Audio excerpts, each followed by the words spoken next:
Hey guys, this is Frozen Dig Series here, and welcome back to another movie review with the release of Guardians of the Galaxy Volume 3, which I am seeing in theaters this Saturday.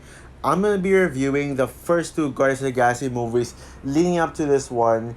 And I will also include the holiday special in my rewatch marathon, but I'm not gonna review it because I think the review back in December was enough. Now time for me to review the one that started this theme all, uh, Guardians of the Galaxy. Guardians of the Galaxy is the fourth film in Phase 2 after Iron Man 3, Thor The Dark World, and Captain America The Winter Soldier, and came out in the year 2014, 9 years ago. Well, technically still 8 as of now, but this July is going to be 9 years ago. And is directed by James Gunn, who no one has ever heard of that name before until now. And stars Chris Pratt, Zoe Saldana, Bradley Cooper, Vin Diesel, Dave Bautista, Karen Gillan, Lee Pace, Michael Rooker, DJ Moon Honsu, John C. Riley, Glenn Close, Benicio del Toro, Lara Hoddock, Sean Gunn, etc. So basically, the plot for Guardians of the Galaxy, it tells a story of Peter Quill, who is a regular human being whose mom died when he was a kid, and he was taken to space. Well, I would say kind of abducted, but I'm not sure if that's the right word to use.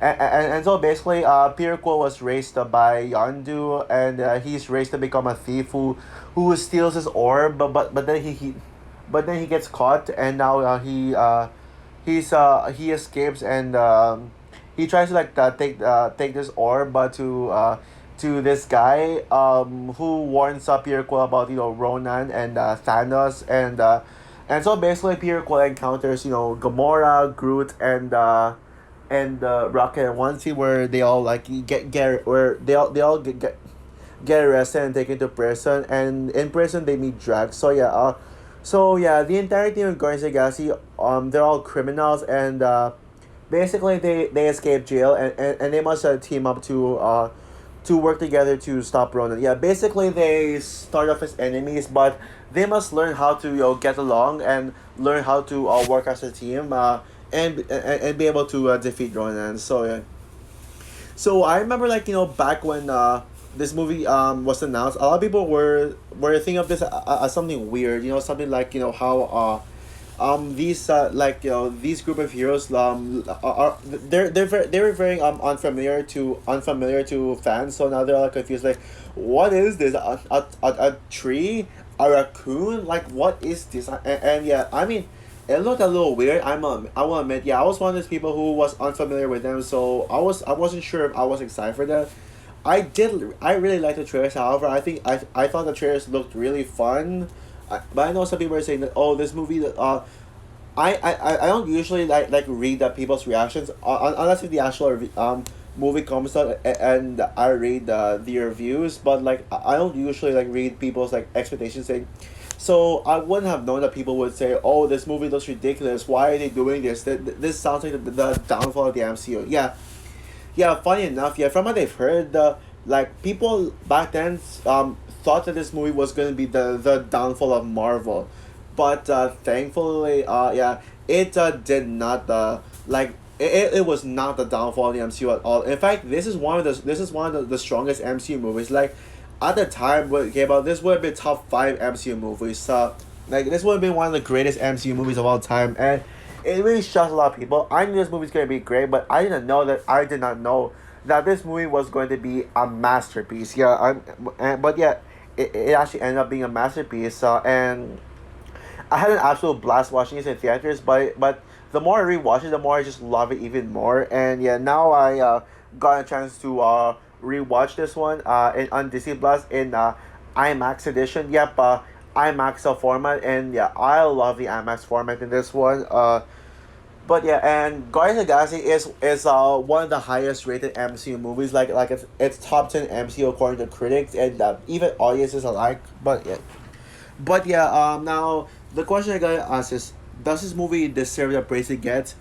Absolutely, Guardians of the Galaxy deserves all the praise it gets, because this movie is absolutely fantastic, and this is a time when the MCU hasn't reached peak yet. So I will admit though, this movie did not make me like a diehard MCU fan. Yeah, that was with Captain America Civil War, where I was like, oh yeah, I'm fanboy in the MCU. Like, I mean like the fanboy I am now, but I was already getting there. Yeah, 2014 is arguably the best time for the MCU. I can't fully decide which is the best year for the MCU. It's either this or 2018. I mean, 2018 was also really consistent. I mean, we literally got two elite level MCU movies in that year. Avengers Infinity War and Black Panther. They're both elite levels MCU, and they're both better than the 2014 MCU movie. So I'm debating either 2014 or 2018. Although 2018 had one MCU movie that, even though it was great and underrated, I did not love, which is Ant-Man the Wasp. But 2014, two MCU movies, both of them are 10 out of 10 masterpieces. And yeah, I know I already revealed my rating, but yeah, this movie is a 10 out of 10. I will still say it again at the end of this video, like always, but yeah. Two, I mean, we got two perfect MCU movies. Well, I won't say this movie is cold to cold perfect. I would say it's more of flawless, yeah, but Winter Soldier, I think, is a perfect movie. I love Winter Soldier. Even though I prefer Civil War, Winter Soldier is amazing. But yes, I do think that the Winter Soldier is the better MCU movie 2014. It's debatable on which MCU movie is the better one 2014. But in my opinion, Winter Soldier is better. But yeah, but Guardians of the Galaxy is amazing. I love this movie so much. And yeah, who knew that this movie would be top tier MCU? But yeah, now let's get into everything that this movie gets right. First of all, I think the thing to praise about the most in this movie is the team themselves. Yeah, I mean, this is a perfect team, and my second favorite superhero team of all time, second only behind the Avengers. Yeah, I adore this team with such a passion. They all like have perfect chemistry. They all went from being criminals, but then like when they came together as a group, they really changed. And also and even with this 2 hours movie, yes, this is a team up movie, so they could have actually made this. Maybe this movie should have been a little longer, but when it comes to teams their character development, their character arcs, this movie really works so well in trying to make you care about each character. For example, Drax. I think Drax has the most simple character arc, trying to get revenge on Ronan, for killing his wife and children, and I'm sure he's killed people before, which made him go to jail. Which made him go to jail and stuff. But yeah, but I know people might think that Drax arc is repetitive, but I really care about Drax. Yeah, and yeah, Drax. I think Drax deserves a spin off. Yeah, for years now, I actually wanted a Drax spin off. Talking about like how Drax was with his wife and family, showing Drax how his wife and family were killed. Like talking about like her wife and daughter's backyard, and then showing Thanos him going on a rampage after Ronan kills them. Yeah, that would be an interesting spin off. Fortunately, though, it definitely won't happen because Dave Bautista said he's done playing Drax after Guardians of the Galaxy Volume 3, and I'm pretty sure he'll die in the movie, so yeah. Um, but yeah, Drax is a very interesting character. And we also got Rocket and Groot, who are such a great duo, and you can clearly see how much they stuck by their side, and also Rocket actually explained to him about how he was experimented, and I'm like asking like how they're gonna explain further in the Guardians of the Galaxy Volume 3. He actually mentioned the fact about that he was experimented. Yeah, yeah, and yes, on this rewatch, I actually noticed a bunch of like details. So I'm gonna like I could talk about this in this trailer if I actually remember to. But yeah, Rocket said that he was experimental and treated like a monster, and yeah, you really feel his arc. And I know Rocket is the fan favorite Guardians of the Galaxy. Rocket is the fan favorite Guardians of the Galaxy member.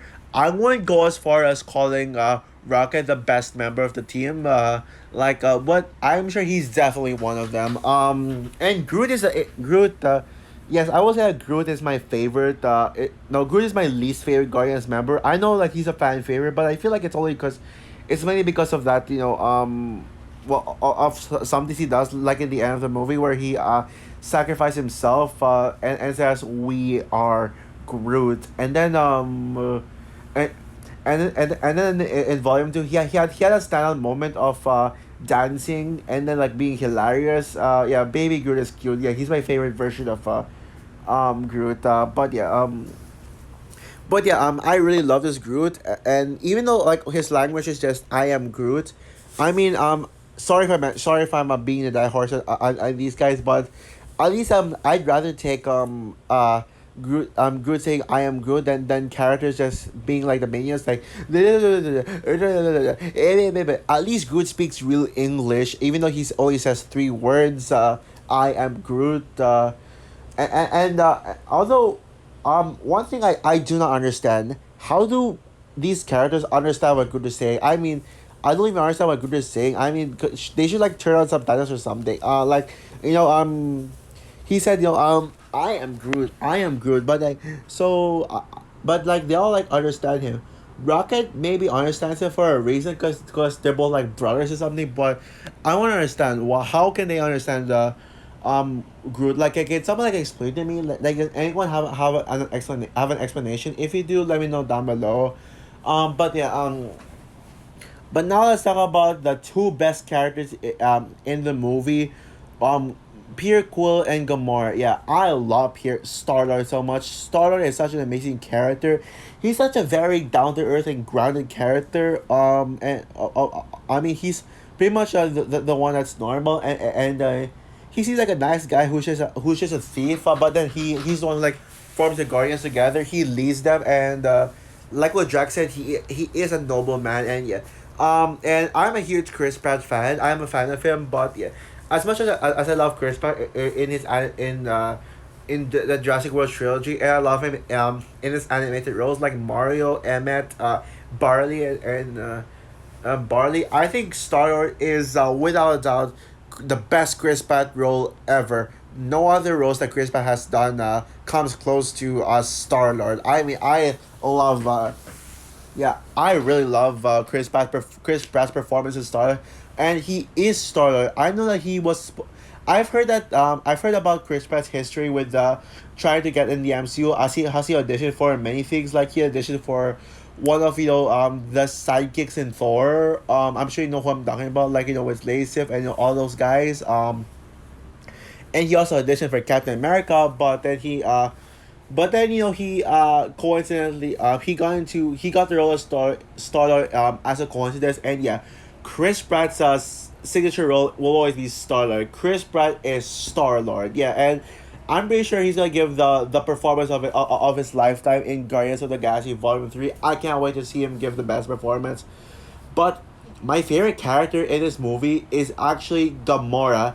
Now, I couldn't really decide, like, before rewatching this, I couldn't really decide if Star Lord and Gamora are my favorite characters. But at the end of the day, after this rewatch, I think I can confirm that Gamora is the best character in this movie. I mean, her arc of I mean, she has such an interesting arc, because she was in Thanos' side. She's Thanos' daughter, and so she was with Ronan's side, and um with Ronan and Nebula. Which I'll talk about that Nebula in a bit. But yeah, how do I say this? Gamora was on their side, and she was hired to catch up Peter Quill or something, to because Peter Quill has the orb and Ronan needs it. So Gamora sent to take the orb, and yeah, but yeah, and yeah, Gamora is the most badass member of the team. I mean, she literally just I mean, yeah, this movie has some really brutal scenes. Like, this movie's actually a lot more violent than I remember. Like, that scene where Gamora literally chops off both of Groot's arm. That was actually pretty brutal. And yeah, you'll see a lot of brutal stuff in this movie. But yeah, Gamora is a badass, man. But she has like probably the best arc of them all, where she was with Ronan and Nebula because she's Thanos' adopted daughter. But then she learns to she has changed herself. She learns to love. She learns to get along with people. She learns what it means to have friends. And you actually feel bad for Gamora in this movie, because you really feel bad for Gamora in this movie, because everyone was taunting Gamora. Everyone was hating on Gamora. was hating on Gamora because Gamora is part of Ronan, and Ronan's a murderer. So, of course, Gamora would have helped Ronan. And yes, just like drug, I think a Gamora prequel spin-off would have been necessary to see, like, how Gamora was a villain or anti-hero, and how she actually murdered people. She was a criminal helping Ronan and Nebula like serve Thanos like that. But yeah, and honestly, like seeing Gamora in this movie in this rewatch actually made me appreciate Gamora as a character on her own, and I would argue that this actually might be my favorite. Like honestly, this actually might be my favorite Gamora. Like Gamora at her best of all of her appearances with this volume 2. And the two Avengers films directed by the Russo brothers. I love her in Infinity War as well. Like how she that emotional scene where we see Gamora die. But to me personally, I think this movie right here was Gamora at her best, and she actually gets to be the standout in this one. And Zoe Saldana's amazing, amazing performance, and I'd say that this I would say this and Night Theory are both tied as my favorite Zoe Saldana performance in my opinion. Yeah. Maybe I would say she did a bit better in it. Well, actually, no, they're both equally great. But if I were to choose one between Nick Fury and Gamora, I'd say Nick Fury because I'm more of an Avatar fan than a Guardians of the Galaxy fan. I think Avatar is on pace to become my favorite franchise of all time. If all five Avatar movies are 10 out of 10, this could be. Or actually, I think this could really be my favorite franchise in general. But yeah, whatever. And then we got the villains of the movie. I know Ronan is. I know Ronan has a lot of hate. Like a lot of people seem to really, hate on Ronan, but to be honest, guys, I don't hate Ronan as much as everyone else does. But I don't think Ronan is a great villain as well. I think Ronan is what kept this movie from being elite level MCU. Is that I don't love Ronan. I think he's just okay, but Ronan is the clear weak link of the film. But I will say that Ronan like there are far better villains than Ronan. So in comparison to other MCU villains, Ronan is just fine. I guess he's okay. Like he's a decent, solid villain, but yeah, like what I said, he is the weak link in the film. But I will say I will give it this. Ronan is a really scary villain. Like he looks scary and he is scary. He is terrifying and he really does oppose big threats like how he wants to use the he wants to use he wants to use the parcel to wipe out the entirety of Sandar. Now that's a big threat. Yeah, that's a big threat. And yeah, Rhoda is great as well. But I don't mind not seeing him again. But I'm glad we got to see Rhoda in Captain Marvel. Who was a little wasted because he just stare. He was just there like staring at looking at Captain Marvel in like a 1 second appearance, where you'd easily forget that he was even in it. Although he was shown in the trailer and marketed to really be in the film, even if it was just a cameo. But yeah, I also love the Thanos' appearances. Although I think that, if I'm correct, I think Thanos was played by someone else. In this movie and also the Avengers one. Yeah. Someone else played Thanos in this one. But I definitely prefer Josh Brolin's Thanos. Obviously, yeah. Josh Brolin is Thanos. But my favorite of the villains in this movie is actually Nebula. Yeah. Between Thanos, Ronan, and Nebula, and maybe some other villains who appear in this one, Nebula is by far my favorite of the villains here. I think Nebula is perfectly portrayed by Karen Gillian, and even though she really works, she's just a side villain helping Ronan stop Gamora, fight Gamora and stop the Guardians of the Galaxy. I think she's just better than Ronan because she's more memorable, and Nebula's the name that I remember. Especially when Nebula went from being a major antagonist to joining Guardians of the Galaxy. And yes, I will talk about Nebula and Guardians too. I can't wait to discuss that because I think Nebula has one of the best arcs of the team in any Guardians movie, and I'll definitely talk about that and when I review Volume 2. And yeah, but yeah, and I forgot to talk about Dave Bautista, Bradley Cooper, Vin Diesel. They're all great in their roles as well, and Wreck-It Ralph is in this movie as well. I'd say both Wreck-It Ralph and Caution, they are both tied as my favorite John C. Reilly performance. And certainly way better than that crappy Holmes and Watson movie, that fake Sherlock Holmes movie. Ugh. But yeah, I've only talked about the characters so far, but there are other aspects to talk about. So yeah, I'll talk about them as quickly as possible. The story is really good, but mostly it's one of those stories that mostly like succeeds in character development. So Guardians of the Galaxy is actually one of those movies where you have to care about these characters to be able to get invested in this movie. And I cared about these characters so much that I really like the movie. If you don't care about these characters, then chances are you probably won't like this movie. But yeah, this movie is visually gorgeous as a sci-fi space opera, and I'm a huge fan of space movies. I mean, I love the Star Wars vibes that this movie brings out, and yeah, this movie is visually gorgeous. One of the most visually stunning MCU movies. I said one of them, not the most. I still think Doctor Strange. Oh wait, no, I still think Eternals is the most visually stunning MCU movie, but Guardians of the Galaxy, probably like top five. Like these Guardians movies, I think all Guardians movies have visuals that are on par. I don't think Guardians 2 has better visuals, but at the same time, well, I think it's just as good. Like there's no comparison there with the visuals in these Guardians of the Galaxy movies. Um and yeah, and also the music as well by I think Brian Tyler composes. I'm not sure if I am correct, but I remember it was Brian Tyler who did this. But yeah, the score is really good. One of the best MCU scores. Like even like the theme being dun dun dun dun dun dun dun dun. Yeah, I love it. And the action scenes are really big. Yeah, this movie actually had more action than I initially thought it had. Yeah, um, this movie has more action like than I thought, and I love every single action scenes. I mean, especially like some of the bigger ones, like the prison escape scene to the first encounter with Ronan in nowhere, and and of course the final battle, which pretty much felt like a Rogue One final battle, even though this one came first. Yeah, basically, imagine Rogue One if the entire final battle was just with the squadron. That's basically the final battle in this movie. And of course, well, we got the